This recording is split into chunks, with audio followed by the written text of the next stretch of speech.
Hola, ¿cómo estás? Bienvenido a Ecos en Tornasol. Te invito a que, si querés, te pongas cómodo, te prepares algo rico o simplemente sigas con tus actividades mientras te acompaño con un poco de lectura. Volumen 2, capítulo 1. Solo con mucha dificultad recuerdo los primeros instantes de mi existencia. Todos los acontecimientos de aquel periodo se me aparecen confusos e indistintos. Una extraña sensación me embargaba. Veía, sentía, oía y olía al mismo tiempo. Y eso ocurría incluso mucho tiempo antes de que aprendiera a distinguir las operaciones de mis distintos sentidos. Recuerdo que, poco a poco, una luz cada vez más fuerte se apoderó de mis nervios, de tal modo que me obligó a cerrar los ojos. Luego la oscuridad me envolvió y me angustió, pero apenas había sentido esto cuando, abriendo los ojos, o eso supongo ahora, la luz se derramó sobre mí de nuevo. Caminé, creo, y descendí, pero de repente descubrí un gran cambio en mis sensaciones. Antes estaba rodeado de cuerpos oscuros y opacos, inaccesibles a mi tacto o a mi vista, y ahora descubría que podía caminar libremente y que no había obstáculos que no pudiera superar o evitar. La luz se hizo cada vez más opresiva y como el calor me agotaba cuando caminaba, busqué un lugar donde pudiera ver sombra.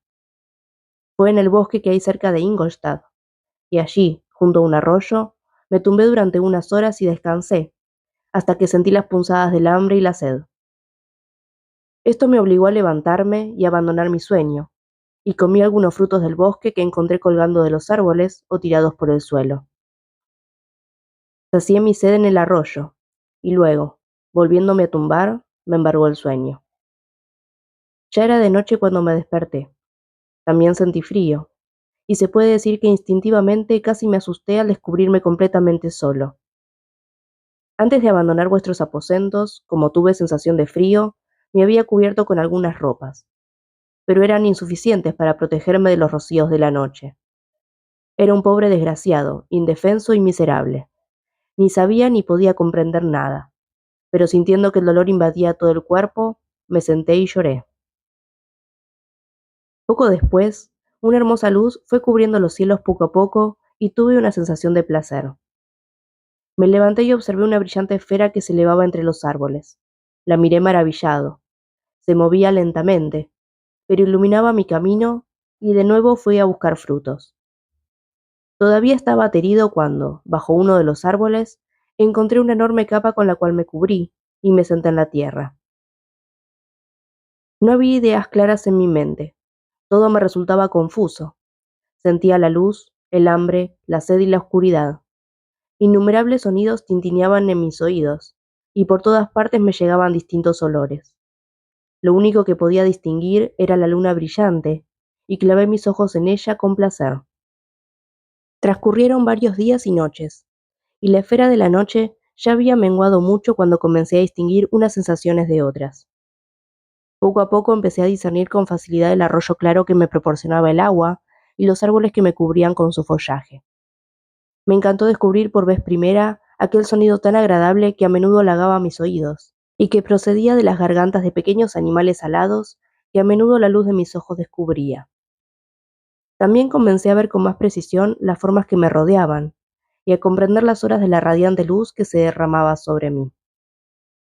A veces intentaba imitar las agradables canciones de los pájaros, pero me resultaba imposible. A veces deseaba expresar mis sensaciones a mi modo, pero el sonido desagradable e incomprensible que salió de mi garganta me aterró y me devolvió de nuevo al silencio.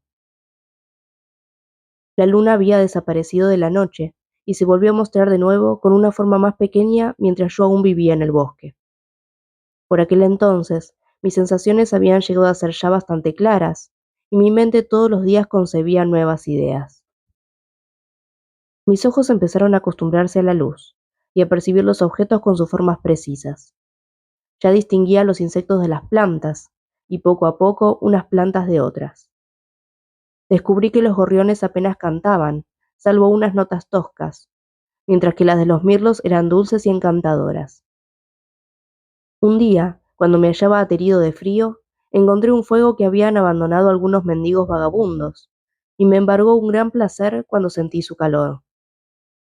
En mi alegría, Alargué mi mano hacia las brasas vivas, pero rápidamente la aparté con un grito de dolor. Qué extraño, pensé, que la misma causa produjera al mismo tiempo efectos tan contrarios. Estudié con detenimiento la composición del fuego y, para mi alegría, descubrí que salía de la madera. Rápidamente recogí algunas ramas, pero estaban húmedas y no prendieron. Me quedé triste por esto y volví a sentarme para ver cómo funcionaba el fuego. La madera húmeda que había dejado cerca se fue secando y luego empezó a arder. Pensé en aquello, y tocando las distintas ramas, descubrí la causa y me ocupé de recoger una gran cantidad de madera que yo podría secar y así tendría mucha reserva para el fuego. Cuando vino la noche y con ella trajo el sueño, tuve mucho miedo de que mi fuego pudiera apagarse. Lo cubrí cuidadosamente con madera seca y hojas, y luego puse más ramas húmedas. Y luego, extendiendo en el suelo mi capa, me tumbé y caí dormido. Por la mañana me desperté, y mi primera preocupación fue ver cómo estaba el fuego. Lo descubrí, y una leve brisa lo avivó y lo prendió. También me fijé en eso y formé un abanico con ramas para avivar las brasas cuando estuvieran a punto de apagarse. Cuando vino la noche otra vez, vi con placer que el fuego daba luz además de calor. Y el descubrimiento de este detalle me fue de mucha utilidad también a la hora de comer, porque vi que algunos restos de carne que los viajeros abandonaban habían sido asados, y resultaban mucho más sabrosos que los frutos del bosque que yo recogía. Así pues, intenté preparar mi comida de la misma manera, poniéndola en las brasas vivas. Descubrí que los frutos se echaban a perder, pero las nueces mejoraban mucho. La comida, de todos modos, comenzó a escasear, y a menudo pasaba todo el día buscando en mano algunas bellotas con las que calmar las punzadas del hambre. Cuando vi que ocurría esto, decidí abandonar el lugar en el que había vivido hasta entonces, y buscar otro en el que pudiera satisfacer con más facilidad las pocas necesidades que tenía. Al emprender este viaje, lamenté muchísimo la pérdida de mi hoguera. La había conseguido por medios ajenos y no sabía cómo volverla a hacer. Pensé seriamente en este contratiempo durante varias horas, pero me vi obligado a renunciar a cualquier intento de hacer otra. Y, envolviéndome en mi capa, atravesé el bosque y me dirigí hacia donde se pone el sol. Pasé 3 días vagando por aquellos caminos, y al final encontré el campo abierto. La noche anterior había caído una gran nevada, y los campos estaban blancos y sin hollar. Todo parecía desolado, y de pronto comprobé que aquella sustancia blanca que cubría los campos me estaba congelando los pies. Eran alrededor de las 7 de la mañana, y yo solo suspiraba por conseguir un poco de comida y abrigo. Al final vi una pequeña cabaña que sin duda había sido construida para acoger a algún pastor. Aquello era nuevo para mí, y estudié la estructura de la cabaña con gran curiosidad. Encontré la puerta abierta, y entré.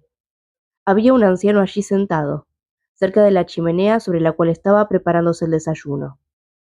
Se volvió al oír el ruido y, al verme, dio un fuerte alarido, y abandonando la cabaña, huyó corriendo por los campos con una velocidad de la que nadie le hubiera creído capaz, a juzgar por su frágil figura.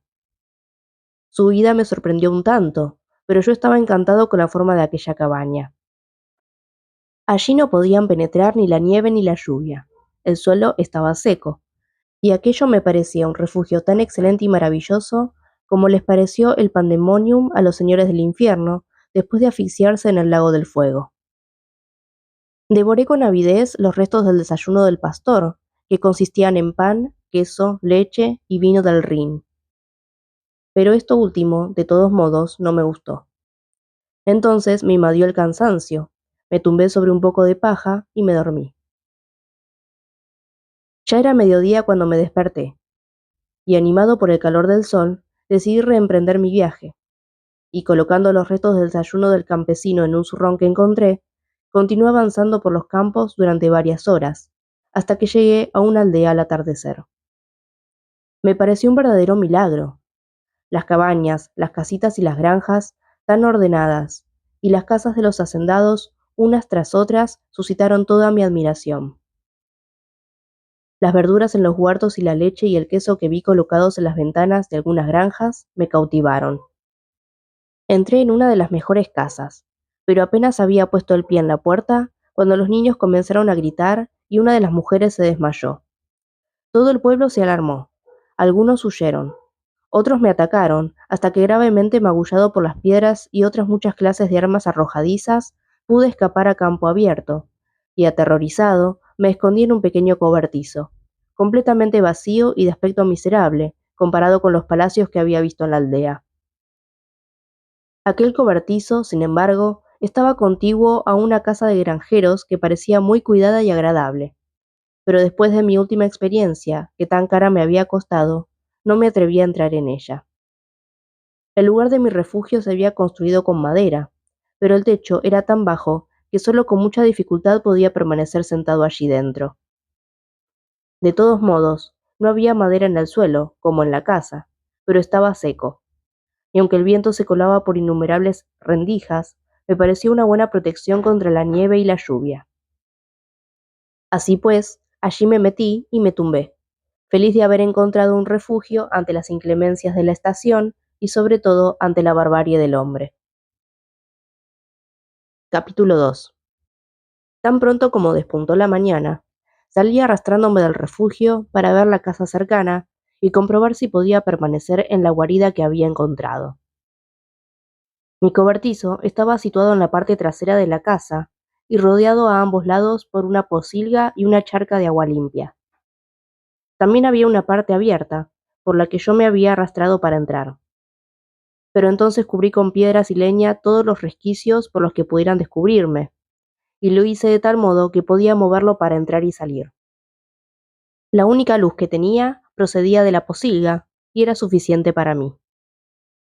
Habiendo dispuesto de ese modo mi hogar y después de haberlo alfombrado con paja, me oculté, porque vi la figura de un hombre a lo lejos, y recordaba demasiado bien el tratamiento que me habían dado la noche anterior como para fiarme de él. En todo caso, antes me había procurado el sustento para aquel día, que consistía en un mendrugo de pan duro que había robado y un tazón con el cual podría beber, mejor que con las manos, del agua limpia que manaba junto a mi guarida. El suelo estaba un poco alzado, de modo que se mantenía perfectamente seco. Y como al otro lado de la pared estaba la chimenea con el fuego de la cocina de la granja, el cobertizo estaba bastante caliente. Pertrechado de este modo, me dispuse a quedarme en aquella choza hasta que ocurriera algo que pudiera cambiar mi decisión. En realidad, era un paraíso comparado con el inhóspito bosque, mi primera morada, con las ramas de los árboles siempre goteando y la tierra empapada. Di cuenta de mi desayuno con placer, y cuando iba a apartar el tablazón para procurarme un poco de agua, oí unos pasos. Y mirando a través de un pequeño resquicio, pude ver a una muchacha que llevaba un cántaro en la cabeza y pasaba por delante de mi choza. La muchacha era muy joven y de porte gentil, muy distinta a los granjeros y criados que me había encontrado hasta entonces. Sin embargo, iba vestida muy sencillamente, y una tosca falda azul y una blusa de lino era toda su indumentaria. Tenía el pelo rubio, y lo llevaba peinado en trenzas, pero sin adornos. Parecía resignada y triste. Se marchó, pero un cuarto de hora después regresó, llevando el cántaro ahora casi lleno de leche. Mientras iba caminando, y parecía que apenas podía con el peso, un joven le salió al encuentro, y su rostro mostraba un abatimiento aún más profundo. Profiriendo algunas palabras con aire melancólico, cogió el cántaro de la cabeza de la niña y lo llevó a la casa. Ella fue detrás, y ambos desaparecieron. Casi inmediatamente volví a ver al hombre joven otra vez, con algunas herramientas en la mano, cruzando el campo que había frente a la casa. Y la niña también estuvo trabajando, a veces en la casa y a veces en el corral, donde les daba de comer a las gallinas. Cuando examiné bien mi choza, descubrí que una esquina de mi cobertizo antiguamente había sido parte de una ventana de la casa, pero el hueco se había cubierto con tablones. Uno de ellos tenía una pequeña y casi imperceptible grieta, a través de la cual solo podía penetrar la mirada. A través de esa ranura se veía una pequeña sala, encalada y limpia, pero casi vacía de mobiliario. En una esquina, cerca de una pequeña chimenea, estaba sentado un anciano, apoyando la cabeza en la mano con un gesto de desconsuelo. La muchacha joven estaba ocupada intentando arreglar la casa. pero entonces sacó algo de una caja que tenía en las manos y se sentó junto al anciano, quien, cogiendo un instrumento, comenzó a tocar y a emitir sonidos más dulces que el canto del zorzal o el ruiseñor. Incluso a mí, un pobre desgraciado que jamás había visto nada hermoso, me pareció una escena encantadora. Los cabellos plateados y la expresión bondadosa del anciano granjero se ganaron mi respeto, mientras que los gestos amables de la joven despertaron mi amor. El anciano tocó una canción dulce y triste, la cual, según descubrí, arrancaba lágrimas de los ojos de su encantadora compañera, pero el anciano no se dio cuenta de ello hasta que ella dejó escapar un suspiro. Entonces él dijo algunas palabras, y la pobre niña, dejando su labor, se arrodilló a sus pies. Él la levantó y sonrió con tal bondad y cariño que yo tuve sensaciones de una naturaleza peculiar y abrumadora. Eran una mezcla de dolor y placer, como nunca había experimentado antes, ni por el hambre ni por el frío, ni por el calor o la comida. Incapaz de soportar esas emociones, me aparté de la ventana. Poco después, el hombre joven regresó, trayendo sobre los hombros un haz de leña. La niña lo recibió en la puerta, le ayudó a desprenderse de su carga y metiendo un poco de leña en la casa, la puso en la chimenea. Luego, ella y el joven se apartaron a un rincón de la casa y él le mostró una gran rebanada de pan y un pedazo de queso. Ella pareció contenta y salió al huerto para coger algunas raíces y plantas. Luego las puso en agua y después al fuego. Continuó después con su labor, mientras el joven salía al huerto, donde se ocupó con afán en cavar y sacar raíces. Después de trabajar así durante una hora, la joven fue a buscarlo y volvieron a la casa juntos. Mientras tanto, el anciano había permanecido pensativo, pero, cuando se acercaron sus compañeros, adoptó un aire más alegre, y todos se sentaron a comer. La comida se despachó rápidamente. La joven se ocupó de nuevo en ordenar la casa. El viejo salió a la puerta y estuvo paseando al sol durante unos minutos, apoyado en el brazo del joven. Nada podría igualar en belleza el contraste que había entre aquellos dos maravillosos hombres. El uno era anciano, con el cabello plateado y un rostro que reflejaba bondad y amor. El joven era esbelto y apuesto, y sus rasgos estaban modelados por la simetría más delicada, aunque sus ojos y su actitud expresaban una tristeza y un abatimiento indecibles. El anciano regresó a la casa, y el joven, con herramientas distintas de las que había utilizado por la mañana, dirigió sus pasos a los campos. La noche cayó repentinamente, pero, para mi absoluto asombro, descubrí que los granjeros tenían un modo de conservar la luz por medio de velas, y me alegró comprobar que la puesta de sol no acababa con el placer que yo experimentaba viendo a mis vecinos. Por la noche, la muchacha y sus compañeros se entretuvieron en distintas labores que en aquel momento no comprendí, y el anciano de nuevo cogió el instrumento que producía los celestiales sonidos que me habían encantado por la mañana.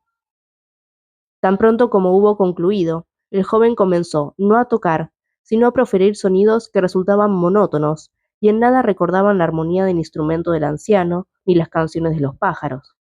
Más adelante comprendí que leía en voz alta, pero en aquel momento yo no sabía nada de la ciencia de las palabras y las letras. La familia apagó las luces después y se retiró, o eso pensé yo, a descansar. Yo me tumbé en la paja, pero no pude dormir. Pensé en todo lo que había ocurrido durante el día.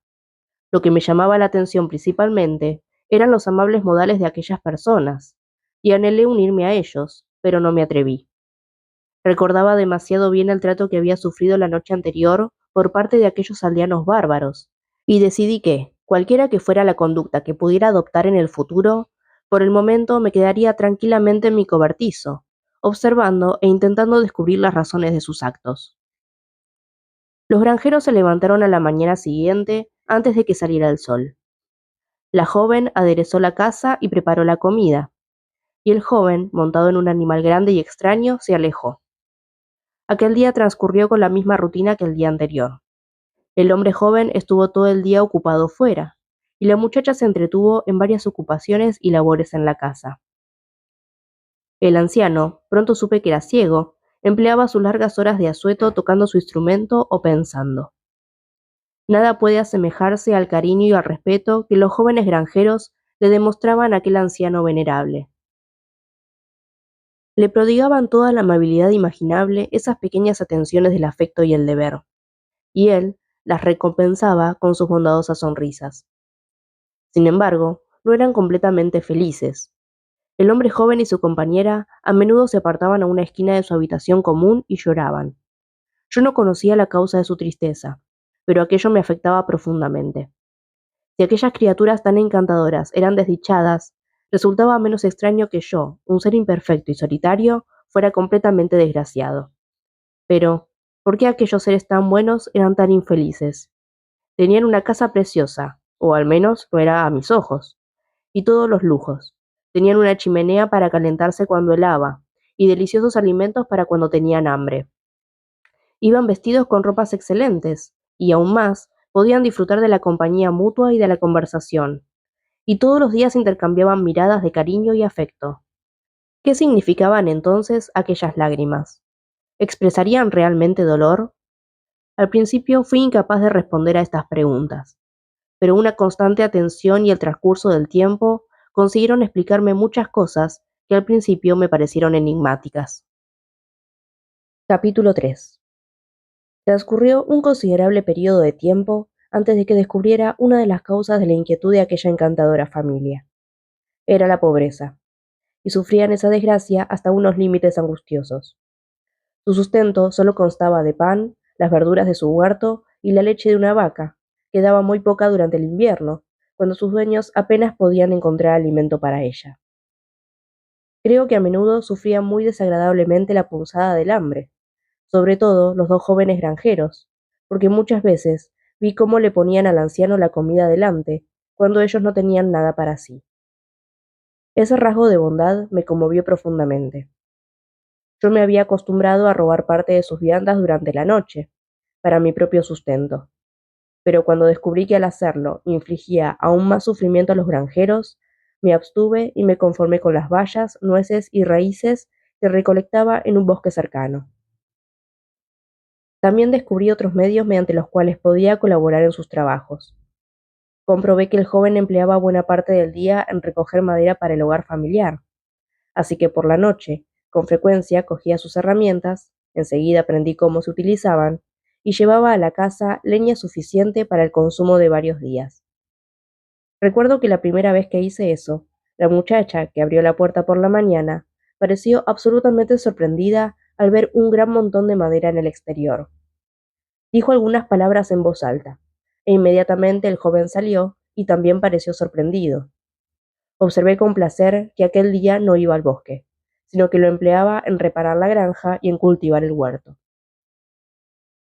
Poco a poco también hice otro descubrimiento de mayor importancia para mí. Comprendí que aquellas personas tenían un método para comunicarse mutuamente sus experiencias y sentimientos mediante ciertos sonidos articulados que proferían. Me di cuenta de que las palabras que decían a veces producían placer o dolor, sonrisas o tristeza en el pensamiento y el rostro de quienes las oían. En realidad, parecía una ciencia divina, y deseé ardientemente adquirirla y conocerla. Pero todos los intentos que hice al respecto resultaron fallidos. Su pronunciación era muy rápida, y como las palabras que emitían no tenían ninguna relación aparente con los objetos visibles, yo no era capaz de dar con la clave que me permitiera desentrañar el misterio de su significado. Esforzándome mucho, de todos modos, y después de permanecer durante muchas revoluciones de la luna en mi cobertizo, descubrí los nombres que daban a algunos de los objetos que más aparecían en su hablar. Aprendí y comprendí las palabras fuego, leche, pan y leña. También aprendí los nombres de los propios granjeros. La joven y su compañero tenían cada uno varios nombres, pero el anciano solo tenía uno, que era padre. A la muchacha la llamaban hermana o Ágata, y el joven era Félix, hermano o hijo. No puedo explicar el placer que sentí cuando aprendí las ideas que se correspondían con cada uno de aquellos sonidos y fui capaz de pronunciarlos. Distinguí muchas otras palabras, aunque aún no era capaz de comprenderlas o aplicarlas, como bueno, querido, infeliz. Así pasé el invierno. Las hermosas costumbres y la belleza de los granjeros consiguieron que me encariñara mucho con ellos. Cuando ellos estaban tristes, yo me deprimía, y disfrutaba con sus alegrías. Apenas veía a otros seres humanos con ellos, y si ocurría que alguno entraba en la casa, sus rudos modales y sus ademanes agresivos solo me convencían de la superioridad de mis amigos. El anciano, así pude percibirlo, a menudo intentaba animar a sus hijos, porque descubrí que de ese modo los llamaba a veces para que abandonaran su melancolía. Y entonces hablaba en un tono cariñoso, con una expresión de bondad que transmitía alegría incluso a mí. Agatha escuchaba con respeto. Sus ojos a veces se llenaban de lágrimas que intentaban enjugar sin que nadie lo notara, pero yo generalmente comprobaba que sus gestos y su hablar era más alegre después de haber escuchado las exhortaciones de su padre. Eso no ocurría con Félix. Este siempre era el más triste del grupo, e incluso para mis torpes sentidos, parecía que sufría más profundamente que sus seres queridos. Pero si su expresión parecía más apenada, su voz era más animada que la de su hermana, especialmente cuando se dirigía al anciano. Podría mencionar innumerables ejemplos que, aunque sean pequeños detalles, reflejan los caracteres de aquellos encantadores granjeros. En medio de la pobreza y la necesidad, Félix amablemente le llevó a su hermana las primeras flores blancas que brotaron entre la nieve. Por la mañana temprano, antes de que ella se levantara, él limpiaba la nieve que cubría el camino de la vaquería, sacaba agua del pozo e iba a buscar la leña al cobertizo donde, para su constante asombro, siempre se encontraba con que una mano invisible había repuesto la madera que iban gastando. Por el día, yo creo que a veces trabajaba para un granjero vecino, porque a menudo se iba y no regresaba hasta la hora de la cena, y sin embargo no traía leña. En otras ocasiones trabajaba en el huerto, pero como había tan poco que hacer en la temporada de los hielos, a menudo se ocupaba de leerles al anciano y a Ágata. Al principio, aquellas lecturas me dejaron absolutamente perplejo, pero, poco a poco, descubrí que cuando leía, profería los mismos sonidos que cuando hablaba. Así que pensé que él veía en el papel ciertos signos que entendía y que podía decir, y yo deseé fervientemente comprender aquello también. Pero ¿cómo iba a hacerlo si ni siquiera comprendía los sonidos para los cuales se habían escogido aquellos signos? De todos modos, mejoré bastante en esta disciplina, pero no lo suficiente como para mantener ningún tipo de conversación, aunque ponía toda el alma en el intento. Porque yo comprendía con toda claridad que, aunque deseara vivamente mostrarme a los granjeros, no debería ni siquiera intentarlo hasta que no dominara su lenguaje. Aquel conocimiento permitiría que no se fijara mucho en la deformidad de mi aspecto, y de esto me había dado cuenta también por el permanente contraste que se ofrecía a mis ojos. Yo admiraba las formas perfectas de mis granjeros, su elegancia, su belleza y la tersura de su piel, y cómo me horroricé cuando me vi reflejado en el agua del estanque. Al principio me retiré asustado, incapaz de creer que en realidad era yo el que se reflejaba en la superficie espejada. Y cuando me convencí plenamente de que realmente era el monstruo que soy, me embargaron las sensaciones más amargas de tristeza y vergüenza. Oh, aún no conocía bien las fatales consecuencias de esta miserable deformidad. Cuando el sol comenzó a calentar un poco más, y la luz del día duraba más, la nieve desapareció, y entonces vi los árboles desnudos y la tierra negra. Desde entonces, Félix estuvo más ocupado, y las conmovedoras señales del hambre amenazante desaparecieron. Sus alimentos, como supe más adelante, eran muy burdos, pero bastante saludables, y contaban con cantidad suficiente. Varias clases nuevas de plantas brotaron en el huerto, y ellos las preparaban y condimentaban para comerlas, y aquellas señales de bienestar aumentaron día a día a medida que avanzaba la estación. El anciano, apoyado en su hijo, caminaba todos los días a mediodía, cuando no llovía, pues, como descubrí, así se dice cuando los cielos derramaban sus aguas. Esto ocurría frecuentemente, pero un viento fuerte secaba rápidamente la tierra y la estación se fue haciendo cada vez más agradable. Mi vida en el cobertizo era siempre igual. Por la mañana espiaba los movimientos de los granjeros, y cuando se hallaban cada cual ocupado en sus labores, yo dormía. El resto del día lo empleaba en observar a mis amigos. Cuando se retiraban a descansar, si había luna o la noche estaba estrellada, me adentraba en los bosques y recolectaba mi propia comida y leña para la granja. Cuando regresaba, y a menudo era muy necesario, limpiaba el camino de nieve y llevaba a cabo aquellas tareas que había visto hacer a Félix. Más adelante, descubrí que aquellas labores, ejecutadas por una mano invisible, les asombraban profundamente, y en aquellas ocasiones, una o dos veces, les oí pronunciar las palabras espíritu bueno, prodigio, pero en aquel momento no comprendía el significado de esos términos. Entonces mis pensamientos se hicieron cada día más activos, y deseaba fervientemente descubrir las razones y los sentimientos de aquellas criaturas encantadoras. Sentía una gran curiosidad por saber por qué Félix parecía tan abatido y Agatha tan triste. Pensé, pobre desgraciado, que podría estar en mi poder devolver la felicidad a aquellas personas que tanto la merecían. Cuando dormía o me ausentaba, se me aparecían las imágenes del venerable padre ciego, de la adorable Ágata y del bueno de Félix.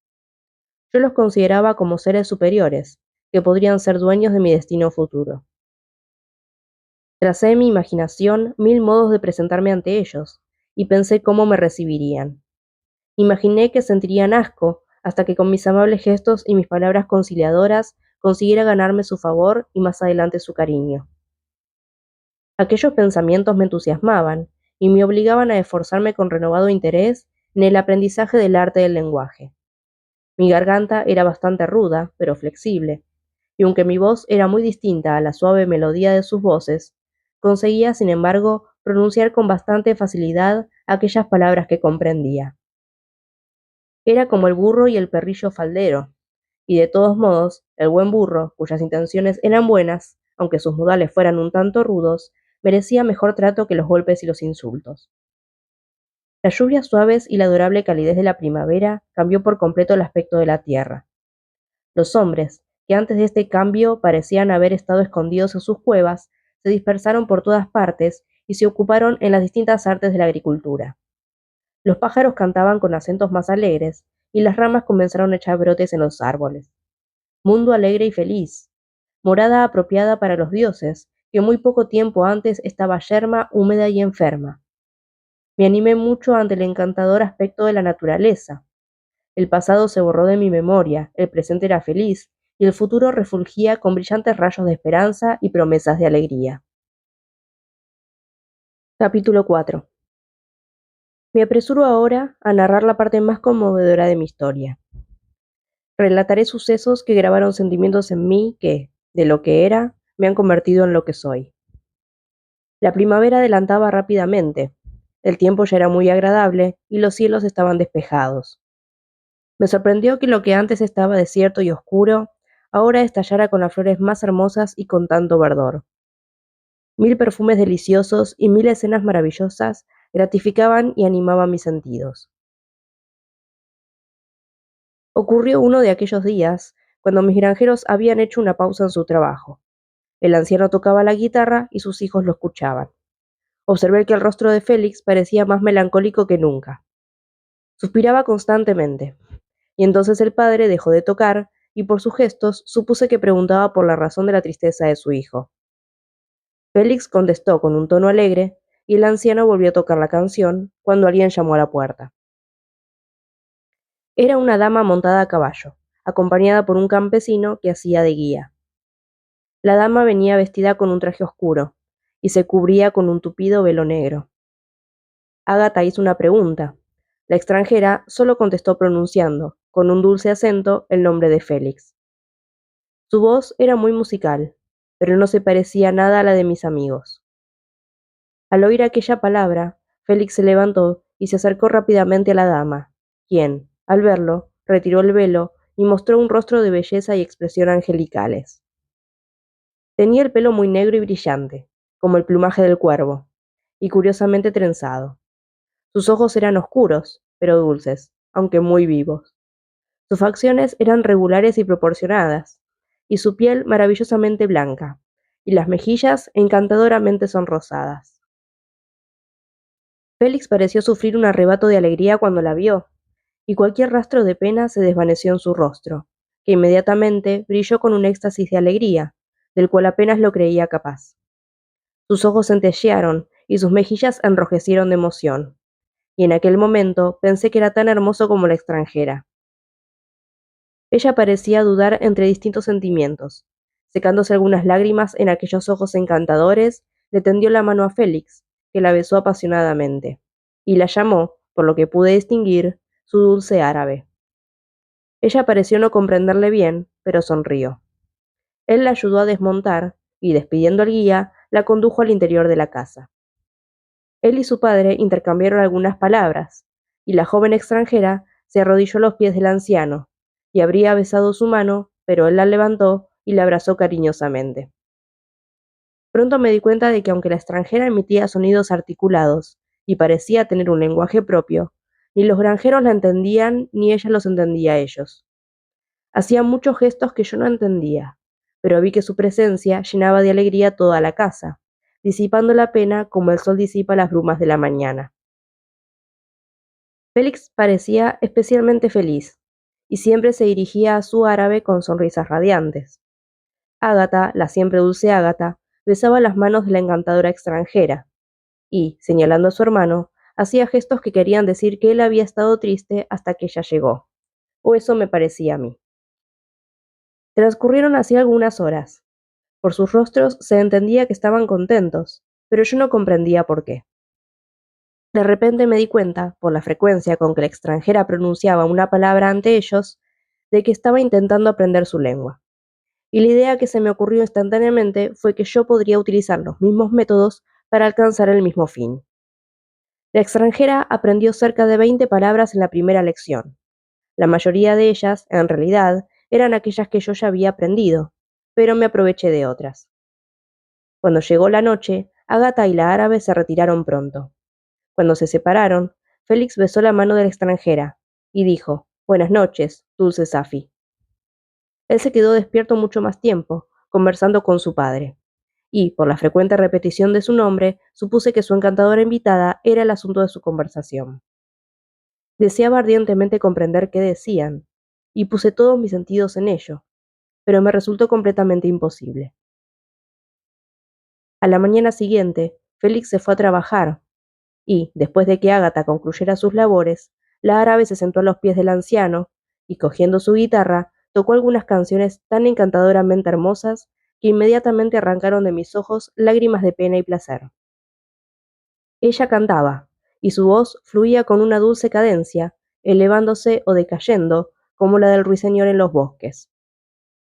Cuando terminó, le dio la guitarra a Ágata, que al principio la rechazó. Luego tocó una canción sencilla, y su voz entonó con dulces acentos, pero muy distintos a la maravillosa melodía de la extranjera. El anciano parecía embelesado, y dijo algunas palabras que Ágata intentó explicar a Safi, y mediante las cuales deseaba expresar que le había encantado escuchar su canción. Los días transcurrían ahora tan apaciblemente como antes, con un único cambio, que la alegría había ocupado el lugar de la tristeza en los rostros de mis amigos. Safi estaba siempre alegre y feliz. Ella y yo mejoramos rápidamente en el conocimiento de la lengua, de tal modo que en 2 meses comencé a comprender la mayoría de las palabras que pronunciaban mis protectores. Mientras tanto, también la tierra negra se cubrió de hierba, y las verdes laderas quedaron salpicadas con innumerables flores, dulces para el olfato y para la vista, estrellas de pálido fulgor en medio de los bosques iluminados por la luna. El sol empezó a calentar más, las noches se hicieron claras y suaves, y mis vagabundeos nocturnos eran un inmenso placer para mí, aunque fueran considerablemente más cortos, debido a que la puesta de sol era muy tardía y el sol amanecía muy pronto. Porque nunca me aventuré a salir a la luz del día, temeroso de que me dieran el mismo trato que había sufrido antaño en la primera aldea en la que entré. Pasaba los días prestando la mayor atención, porque así podía aprender el lenguaje con más rapidez. Y puedo presumir de que avancé más rápidamente que la árabe, que comprendía muy pocas cosas, y hablaba con palabras entrecortadas, mientras que yo comprendía y podía imitar casi todas las palabras que se decían.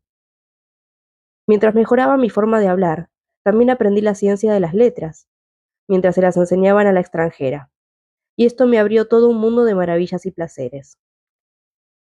El libro con el cual Félix enseñaba a Safi era Las ruinas de los imperios, de Volney. Yo no habría comprendido en absoluto la intención del libro si no hubiera sido porque, al leerlo, Félix ofrecía explicaciones muy minuciosas. Había escogido esa obra, decía, porque el estilo declamatorio se había elaborado imitando a los autores orientales.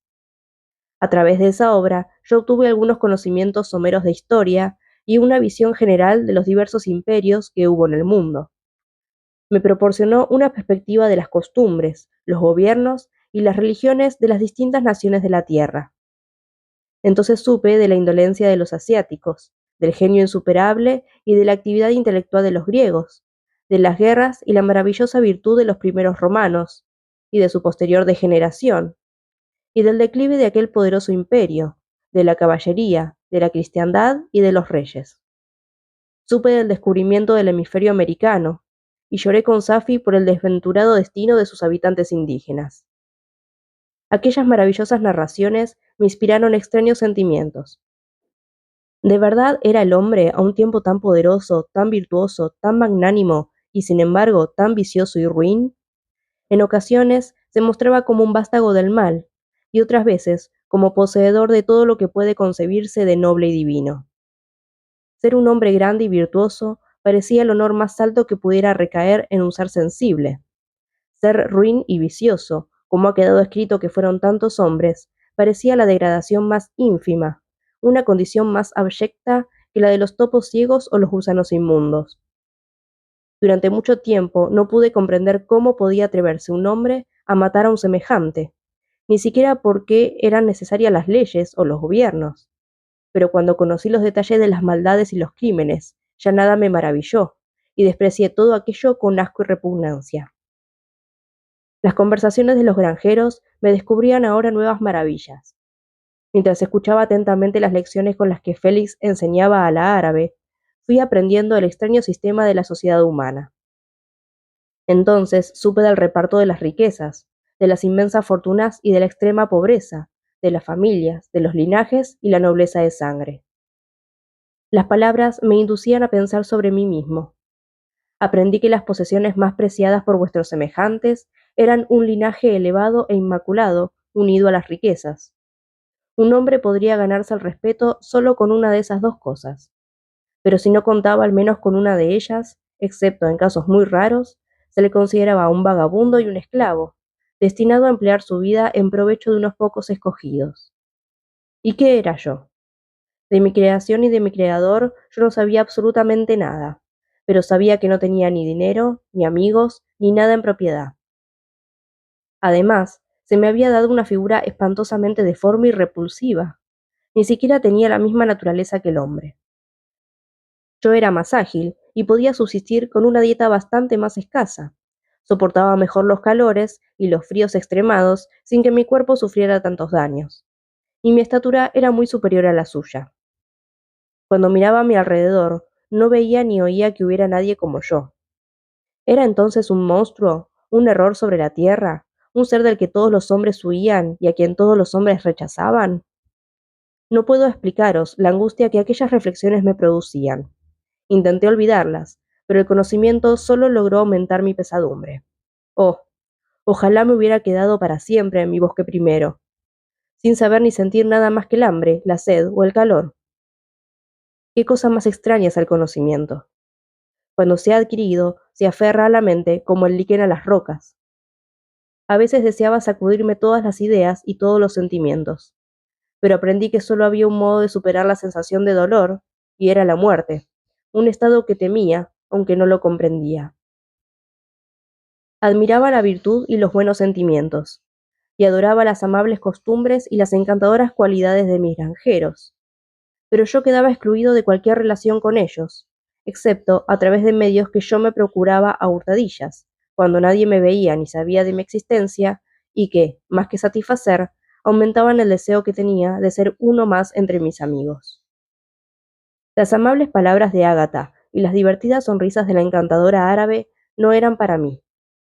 Los buenos consejos del anciano y la animada conversación del enamorado Félix no eran para mí.